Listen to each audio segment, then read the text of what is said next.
James Melendez, James the Wine Guy. Nice surprise ahead. This is called Horton's Norton. Stay tuned.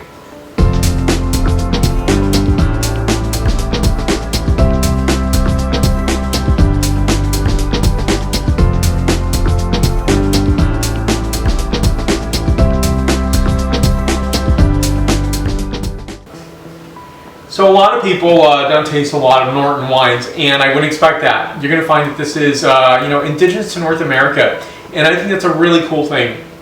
Now, I am a Vitis vinifera. That is a main species of the wine grapes we drink today, from Cabernet Sauvignon, Chardonnay, Pinot Bianco, Pinot Blanc, Arcatz, etc.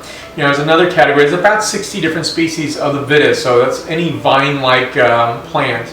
Norton is the name of the grape. And the species it's coming from is called Vitis acetvalis. And so let me show you the front label here. Really cool label. It's showing the the plant itself, and it's pretty rare. You don't see a lot of this. So it says Norton's Virginia, Orange County, 2014 vintage, 13.0% ABV. Back panel for your review here. I'm going to read a little bit of the back copy because I think it's really nice to put this in context. This is to show the vision of Horton's Vineyards is to grow grapes ideally suited to the climate of the Old Dominion, that is Virginia. The vision has led to the planting of the French Rhone, Bordeaux, and native Virginia grape varieties. And he goes on to say Norton is the native Virginia grape that has produced the international prize-winning clarets of the Monticello Wine Company in Charlottesville in the late 1800s.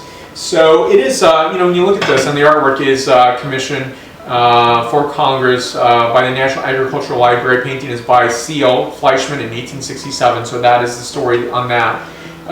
This is, there are several camps out there, and they're pretty well seated. That is, the Vitis vinifera is something that is going to be the camp of wine lovers who look down upon hybrids. That is a mix between, say, the Vitis vinifera or maybe Vitis labrusca or Vitis acetvalis, such as this, and Vitis vinifera. And so this is, again, 100% Vitis acetvalis. And so I think for me, it's something that's uniquely different. If you were to, casually smell this and maybe smell this amongst other wines, maybe a Rhone blend, you might be like, you might not get it right away, but then you smell a little bit longer and you're like, okay, this is different.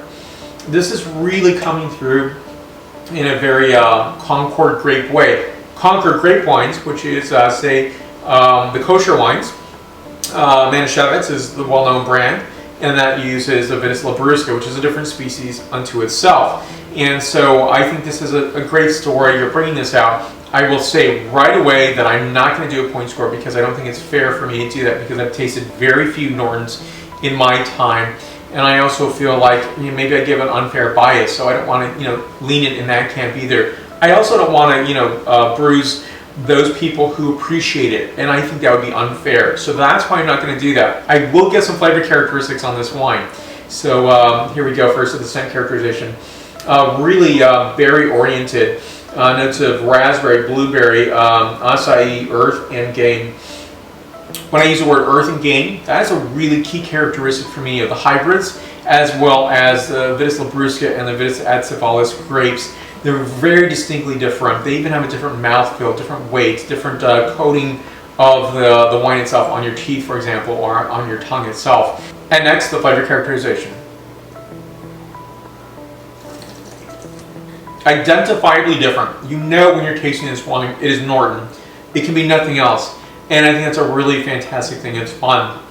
I've heard people say, and I was on this tasting with Frank Morgan, Drink What You Like. He's a moderator of this great channel called Virginia Wine Chat. So for me, Frank is the passionate person about Virginia wines. And he comes to the Twitter feed and Twitter channel producing shows highlighting what Virginia is doing a really great job of, and asking great provocative questions. And I was really excited that this wine was part of that wine chat. So characteristic notes on this include raspberry, cherry, strawberry, currant, game, again, earth, cinnamon, and mushroom.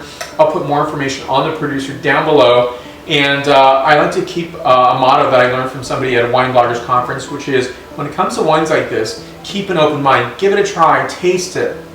For me, if I was not going to taste this wine, I think it's really against the principle of being a wine reviewer. I don't think you can do that. I think you have to taste. Now, I'm also very careful and cautious to balance it out so that I don't give the wrong impression. as well as people produce this wine. There's people who are, making this wine, and I think it'd be unfair for me to, give my Vitis vinifera palate and give a bruising to other hybrid grapes or other species of Vitis grapes. That would not be fair. So I think it's a really fun tasting, and I think that's being open-minded and exploring wines, tasting them, and also sharing this wine. So I want to share this with people that I know so that they're out there tasting these wines as well. Thank you for watching. More information on the producer will be listed down below. Share this video, subscribe to this channel. Let's have a conversation, questions and comments down below, or on the many social medias that I'm on, such as Facebook, Twitter, Google+, Pinterest, LinkedIn, as well as Instagram and WordPress. And stay with me on this great wine journey. If it wasn't for being on this racetrack that I keep speaking of, this wine racetrack, I would not be tasting wines like this. And I'm really fortunate to follow that path, but also to keep that going forward in terms of this channel that I have here. So thank you for your support. I appreciate you watching, and come back for more. Salut!